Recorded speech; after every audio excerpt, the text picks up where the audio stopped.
Hi, this is Joe Makuc with the Pennsylvania Horticultural Society. Today's date is August 10th, 2022, and I'm here over Zoom um, talking to Alice Austin of Bell Arbor Community Gardener. It's a longtime community gardener and also longtime painter, printmaker, and book artist. And today we're going to be talking a bit about how you've been putting those two things together um, in some recent publications, To the Garden and COVID Year, as well as your experience gardening more generally. But before we get into those things, Alice, I wanted to ask you a little bit more about your background, if that's okay. Um, Sure. so where did you grow up, and did you or your neighbors have gardens there? I grew up in Wilmington, Delaware, close by to Philadelphia. And yes, my mother always had a large vegetable and flower garden. So I definitely grew up gardening with my mother. Okay. And so your first memories of gardening were with your mother. Um, but what do you remember of the garden that you had in Wilmington? Well, it was often my job to bury the compost. And it was often my job to harvest the lettuce for the nightly salad. Those are two jobs that are very familiar to me as well, growing up with a garden. Um, the yeah, harvesting lettuce was my favorite thing. So you're not alone. Um, but I want to jump forward a little bit now. You've grown up with this garden. Um, you're in Wilmington. I want to jump forward now a little bit more into your career. Because you're not the first gardener I've spoken with in Philadelphia to connect your gardening to your visual art, and to do visual art reflecting your gardening. So how did you become a painter, printmaker, and book artist? Well, I think of myself as always having been an artist, even from a young age. I was always drawing or sculpting or looking at things. I was encouraged in that by my grandparents, who both loved art and who were both part time artists. They had other careers. But I went to art school in Philadelphia. I went to the Philadelphia College of Art, which is now the University of the Arts. I graduated in 1986 with a BFA in sculpture. Um, but I've always loved printmaking, and the kind of printmaking I do is a lot like sculpture because I do my drawings and then I carve the linoleum blocks to create my images.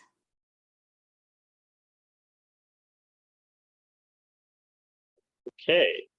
So you mentioned going to the Philadelphia College of Art, um, and getting your BFA in 1986.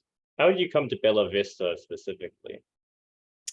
My husband and I moved to the neighborhood in about 1990 when we bought our house.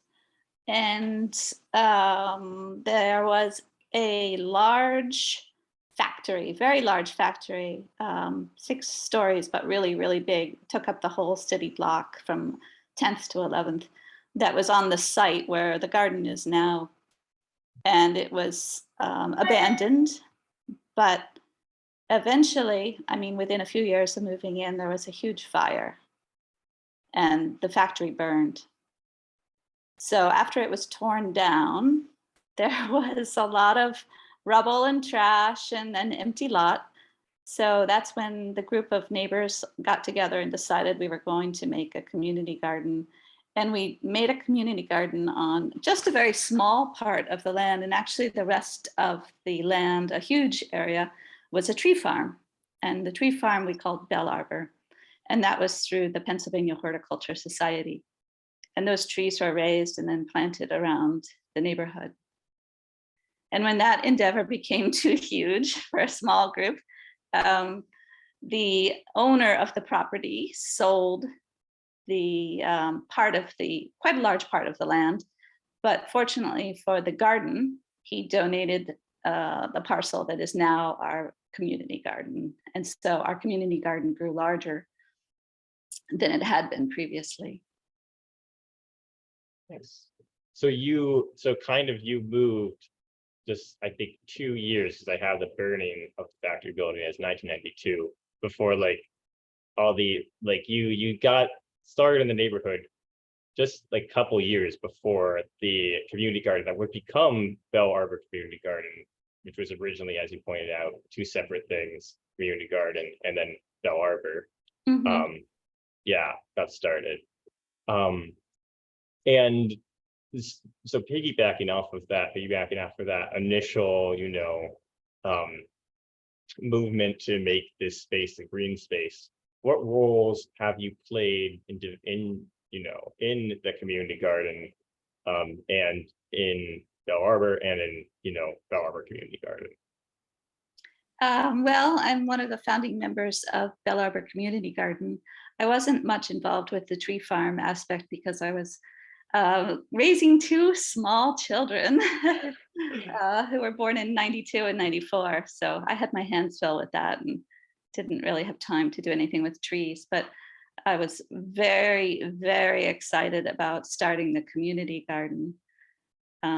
Thrilled. Yeah, I think we all were, the group of us who created it. Yeah, you get the opportunity to bring some more lettuce back into your life. Absolutely. And to compost. I mean, I've been Yes. composting all of our vegetable matter since we started the garden. Yeah, that's a long time. That's over now it's about 30 years or Yeah, almost. Yeah. almost. Yeah. Um, okay.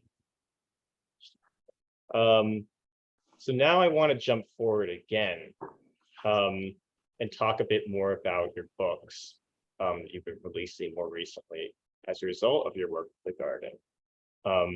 So I think, 2019, you came out with To the Garden, which is a short history of the city block that eventually became Bell Arbor, with all these lovely prints of the plants, in the garden. Could you talk a little bit more about the process? I mean, you have some lovely photos of it on your website, aliceaustin.myportfolio.com, and some photos even including the process where, showing the printing, showing the coloring, showing the rubbings, the plants. I wanted to get, a verbal discussion though about what was that process like for you? Well, Carla Pupin, who's the president of our community garden, had a folder of information which was very important to my research. And she had been given this folder of the history of Mr. Parker's Botanic Garden by the great, great, great granddaughter of Mr. Parker. I think that's enough greats, I'm not quite sure. But and her name is Charlotte, and I assume she's dead now because Carla met her quite a few years ago when she was elderly. But I think that the Horticulture Society has that folder of information, and it covers Mr. Parker's Botanic Garden, which was in the area in about 1820. And I just became totally fascinated with the idea that the land had circled completely back to being a garden, and being equally important because in the information that Carla had, there was quotes from long ago sources saying that Mr. Parker's garden was an important place for people to go and enjoy the beautiful shrubbery and the plants and the beautiful flowers. And it's essential to our neighborhood now, the garden, the Bell Arbor. So that got me started. Yeah, yeah, that definitely fits with. I think that one thing that people don't always know today is how important like gardens have been historically, for cities, So because true. yeah, as you were saying, like Bell Arbor, as we know it, was really developed during the 90s, but Mr. Parker's garden is kind of an example of how gardens similarly behaved as community spaces hundreds of years ago. At this point, roughly 200 years ago, in fact. So Correct. pretty Yes. cool history of And Philadelphia. yeah, it is absolutely, and that's such a good point. And I think Mr. Parker was one of the founding members of the Horticulture Society. And there's some wonderful documents concerning him in the archives about what plants he was growing, because of course he was selling plants, but he had a huge variety of plants and tulip bulbs, which is why I included a line about how many varieties of tulips he had. I just couldn't believe it. It's so much more than we have now. It must have been wonderful. Yeah. And yeah, a lot of experimentation as well, it sounds like, which is definitely, it seems to be a hallmark of community gardens throughout Philadelphia these days. But so you started off with kind of this research process, looking at the history of Parker's Botanic Garden. Where did you go from there? Well, I was given some old atlases of Philadelphia, which included the neighborhood where we live and included the garden, of course. And they're from, I think they're from the 1890s, these old Philadelphia atlases. So I was looking at them to see, of course, what was in the neighborhood at that time. And that's when I saw the cemetery. I knew it had been a cemetery, the land where the garden is at one point, but that really clearly defined for me what years it was a cemetery. And then I did some further research at the Library Company of Philadelphia, where I worked for many years as a book conservator. And I looked at old newspaper articles, old Inquirer newspaper articles from the actual sources, and found the listings that said the cemetery had been closed due to public health reasons because there were 13,000 people buried there, and the bodies were packed thick as herrings.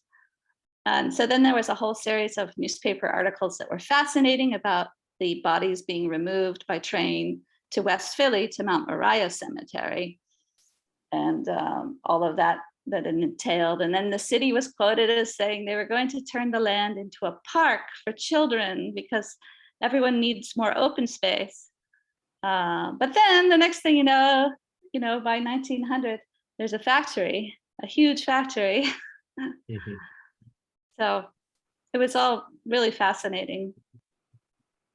Yeah, the Library Company of Philadelphia sounds like a natural fit for your work with art. As well as a conservator too. I didn't realize that. So that's very cool. And also I think interesting, well, not at all relevant to the interview, but I think it's kind of cool to work on the one hand with like inorganic materials and preserving them, or organic materials and preserving them as conservator, and then at the same time be working on gardens and trying to keep your plants going and managing a living collection, so to speak. But Yeah, I think a lot of artists are drawn to gardening. mhm. Yeah, I mean, we have in Norris, we're neighborhood project in North Philadelphia. There's a gardener, Iris Brown, who I've talked with her interviews on YouTube about producing visual art and putting that around the garden. I was just talking actually with some people at Glen Ford Community Garden who also, make mosaics and whatnot. So not to mention any of the many murals around the city at different Right. times. So much diversity. There's so much wonderful artwork in Philadelphia. Yes. Yeah. But so you do all this research, you make rubbings of the plants, you turn them into prints. While you Sometimes I make rubbings of the plants, but more for information. Usually I just draw what I see. okay. I cut it and I take it to my studio and then do a whole series of drawings and work from those to make the linoleum prints. Yeah. And so then you put how did you, well, okay, I the tulip question, obviously, you kind of answered, but how did you choose which plants to put where in the rest of the history? In the garden book, you mean? Yes. To the garden? Well, let's see, I'm looking at the book right now. Here's the cover. Yes. And there's a maidenhair fern on the cover, because that seems quite lyrical. And it's really very visual for me. I just start doing the drawings and then they suggest what text goes with them. So I do the imagery first. So these eggplant leaves to me suggested city streets and passageways. So that was a map, the garden city map. And then, the red looked like fire, the Mhm. squash blossom and the bee that could sting you and hurt like fire. Yeah. And then this is the neighbors joining together to build the garden. And then forever green. So of course it had to be a circle of green nasturtium leaves or some other kind of Yes. continuous circle. And then it ends with beans. Yes, I love that one, especially. Thanks, Uh, I do too. it's almost like a little, it reminds me almost of like tally marks or something, but at the same time, it also is like it's a lot more organic and a lot more like, because the beans have those little swells where you can see the pods growing in them. Right, Yeah, right. Yeah, thank you. yeah, Yeah, I think that's a great observation about being tally marks, because that's the page that concludes the book that just lists the actual names of each place that I'm referring to. yeah. And so you also, I want to move on now from to the garden. I think, well, well, hang on. You've also mentioned though that you recently donated to the garden to the PHS McLean Library, right? Yes, correct. Yes. So what inspired you to do that? Well, before the pandemic, so probably in 2019, after I had concluded the book, I had been talking to Janet Evans, the director of the library, or associate director, I think, and she had very kindly offered me a chance to exhibit my book and the prints that went with it in the library space. And we both thought that was a wonderful plan. But then the pandemic hit, so we were going to do it in 2020. And it didn't happen, of course, because everything shut down. So it just didn't happen. And, the pandemic kept dragging on. So eventually I thought, well, I know this would be the perfect place. And I was so excited that the library got the grant to do the garden history project, which is just absolutely exciting and essential and important. And I thought, well, this is a garden history book, so I'm just going to donate it because it seems like a good place. I have an edition of them. I make editions of my work, so there's more than one. So I can afford to give away one. Yes, yeah, and that's fair. And it definitely does fit with what we've been doing in the Community Gardens Histories Project. So it's a great rationale. I want to move now. I mean, you were kind of talking about the pandemic. I think that's a very natural segue into your development of COVID Year. Which is a book you released in 2021, I believe, right? I think so. Yeah, I started it in 2020 and finished it a year later. Mhm. Yes. So what was kind of the impetus behind producing this book, COVID Year? Oh, well, it all evolved really quite naturally because everything was shut down for the pandemic and I could still go to my community garden. So I went to my community garden every single day and it was really a lifesaver. Since the whole world was turned upside down, the garden was sane and normal Mhm. and a real touchstone and super important to my Yeah, well-being during COVID. So that's how it started. And I would just do my usual, which was to be inspired by what I saw in the garden, the plants and the flowers. And I would take one back to my studio and then do a series of drawings. And I just started doing what I usually do, which is creating linoleum cut images of the plants. yeah, And so it slowly evolved. I ended up with a huge stack of imagery and decided I wanted to document what had been going on during the year with COVID. And so then I wrote the text, and the text combines the name of the plant, the date that I did the drawing and the print, and then the current feeling that I was either experiencing or something that was happening in the news. And as usual in my work, there's very little text, so it's really pared down. But I did touch on really important events. It was a horrible year, And Mhm. so there's a page for George Floyd. It doesn't have the words yellow rose because it was unimportant. Yes. Yeah, And that's then, what yeah, go ahead. that's something I was going to ask you about, because you have in this one. I mean, I've looked at this one more than To the Garden, but I was very interested about your use of text and how on many of the page, yeah, on so many of the pages, there's like a little descriptor that's like Magnolia, and then something. Yeah, here on the Magnolia page, it's absent friends, March Mhm, 28th. mhm.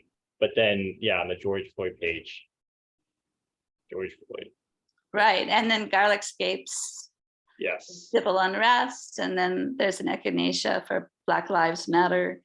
Mhm. And then I think the cosmia that follows all of that is longing to escape, because of course you remember Philadelphia was in upheaval, and Yes. I would have loved to go away somewhere just to get away, just to be free, but you know, it wasn't very possible, unfortunately.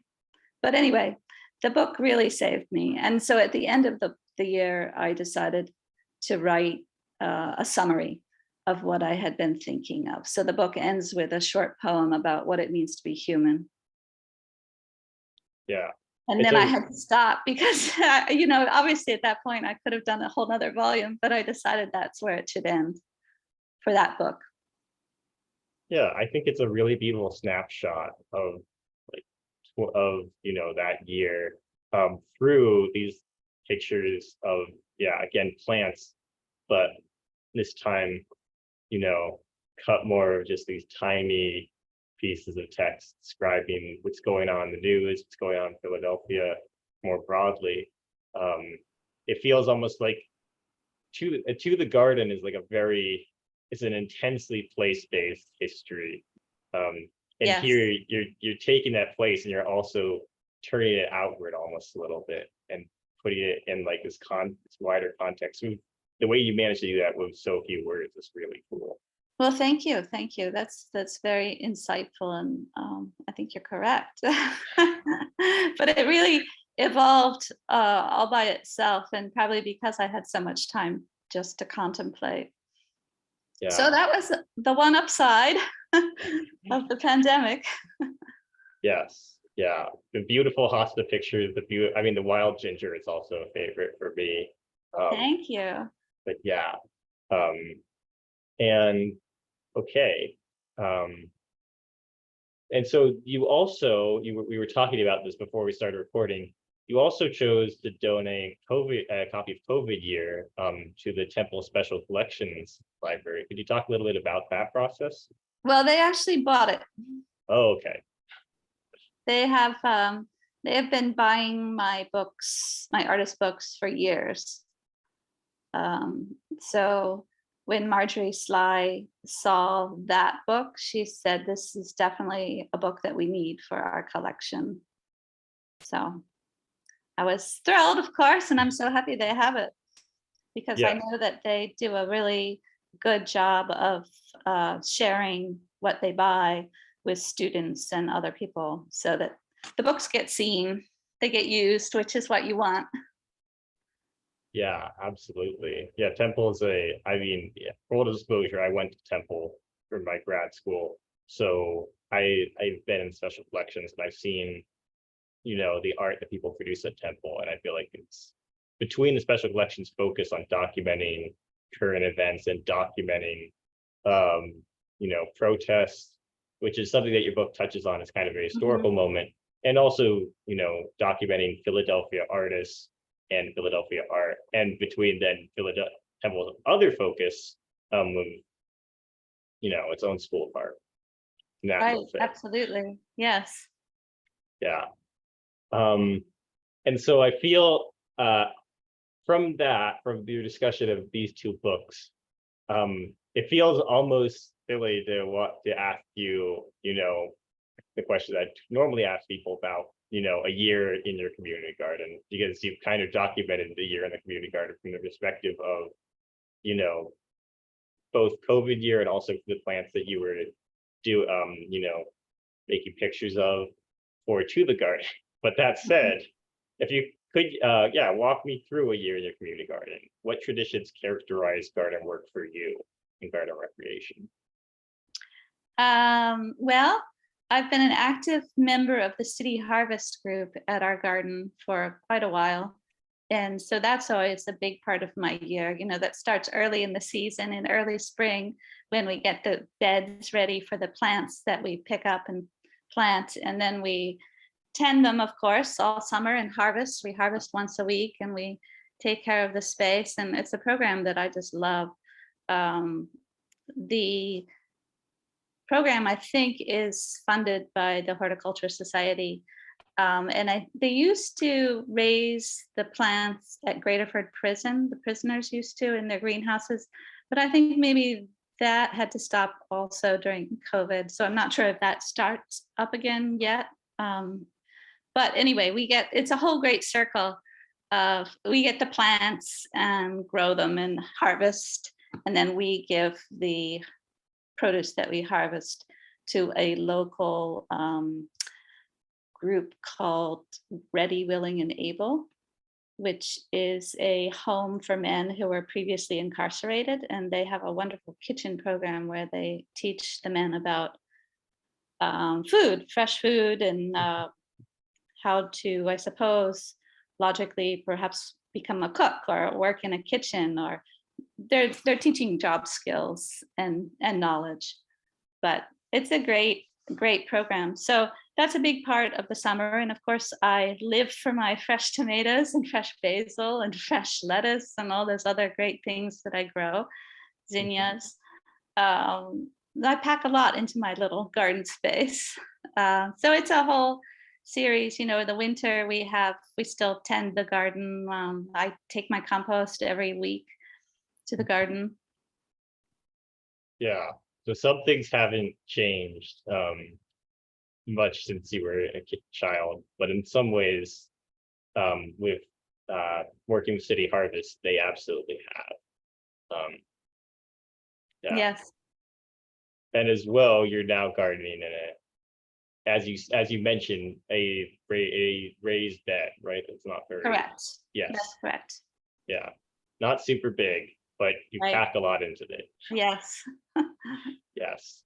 I want to ask now, with that in mind, how has the garden changed since you first, helped found it?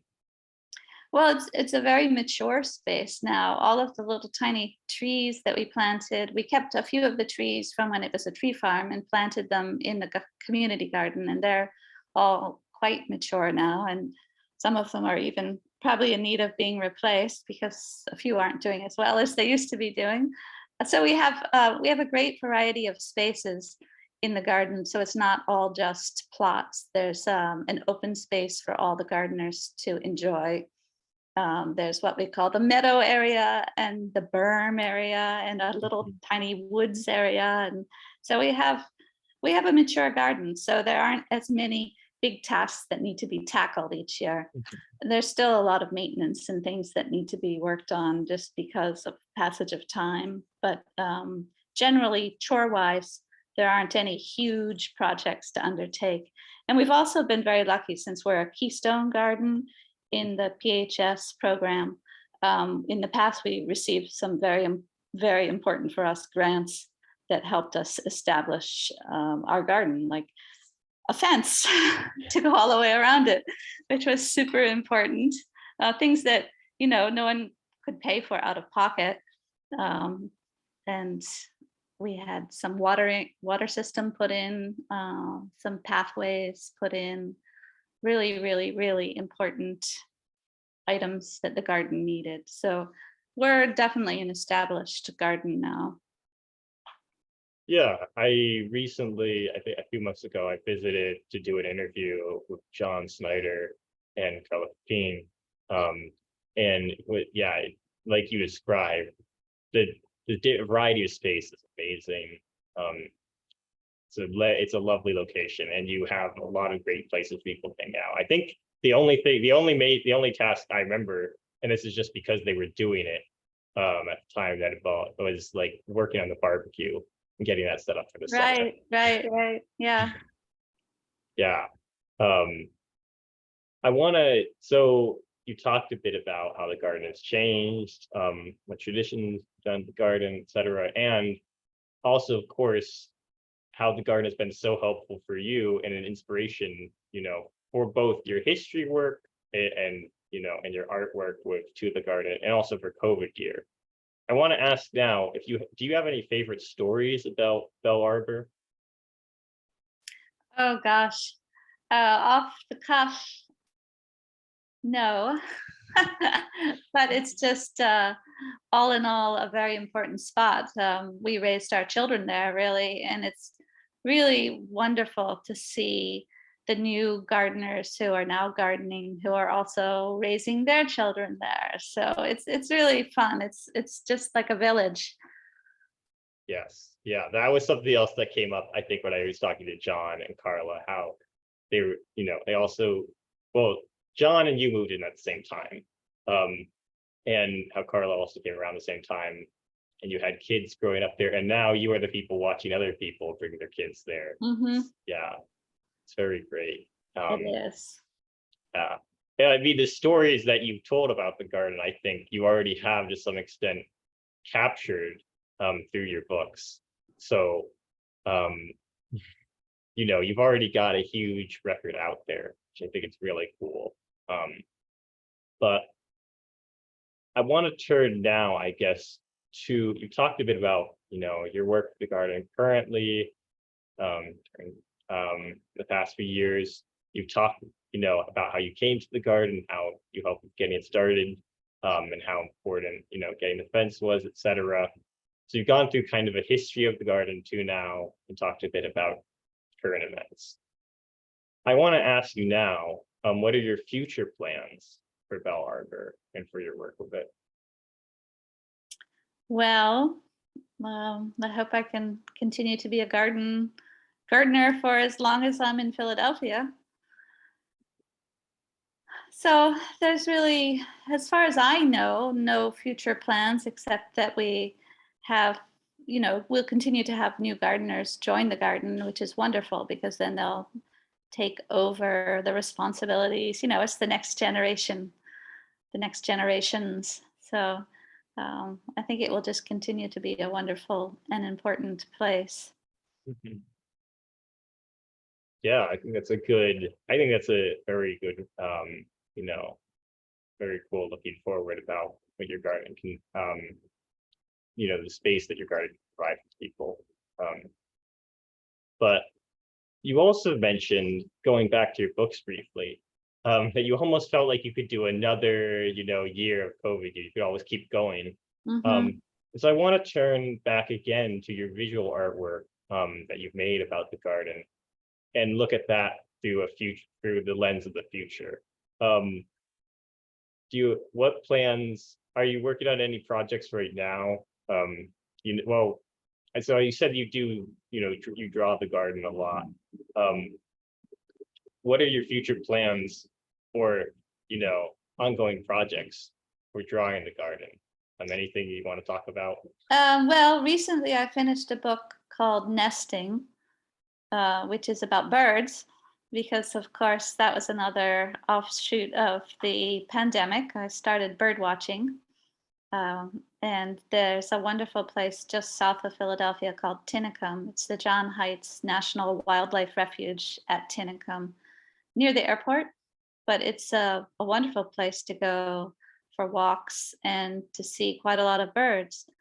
So I spent quite a lot of time watching the herons during the winter and the herons were bringing sticks in and building nests in the tall trees down near where the eagles nest. And it was another great thing to do during COVID. Go there, go for walks. It was outside, it was safe, it was exciting, it was exercise, it was beautiful, it was distracting. So that became a book too, and it's called Nesting, and it's about birds. And it's mostly all visual, and there's nests in it, and the nests I found at our community garden. So I drew those from the nests that I found at our garden. Uh, but the all the birds I drew at Tinicum for the most part. And then I finished the book with a short poem about habitat loss, but concluded with the joys of bird watching. Yeah, that's very fitting because I mean, you mentioned the nest you found at Bell Arbor, um, and so obviously Bell Arbor is not equivalent in size or necessarily in type of habitat to John Hines, but by providing birds trees, you've given them a space that they may not have elsewhere in the city. Yeah, it's amazing the amount of birds we have at the community garden. It's just really wonderful. Yeah, no, I've started bird watching a little bit as well, mostly because I have a friend who knows more about it than me. Hmm. It's always fun to find a part of the city and go, oh, there's something that's not a sparrow or a Right. starling. Yes. Yes, yeah. That's amazing. And so you're yeah, done nesting, and you're continuing to keep observing the world around you and continuing to draw and make beautiful illustrations. So, and I also want to say, and I also want to bring it back because you mentioned finding nests of garden, and we were earlier talking about how you had into the garden a picture of butterflies in it representing community. And I think it's Mhm. quite poetic that you've got another symbol of community and of building something, and you're taking that from Del Arbor and putting it into your work Well, in the thank you. nest. Thank Yeah. you. I think that's so insightful. I'm sorry, I feel like I'm turning into a bit of a like art critic or something. No, no, it's great. I just Yeah, make the art.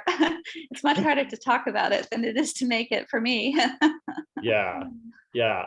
Well, on that note of continuing to build community and preserve community spaces and maintain them, from compost down to your illustrations, I think I'd like to close out the interview. So thank you so much for all that you shared with me, Alice. Thank you. Yeah, it's a My great, pleasure. it's an honor. And so I'm going to turn off the recording now.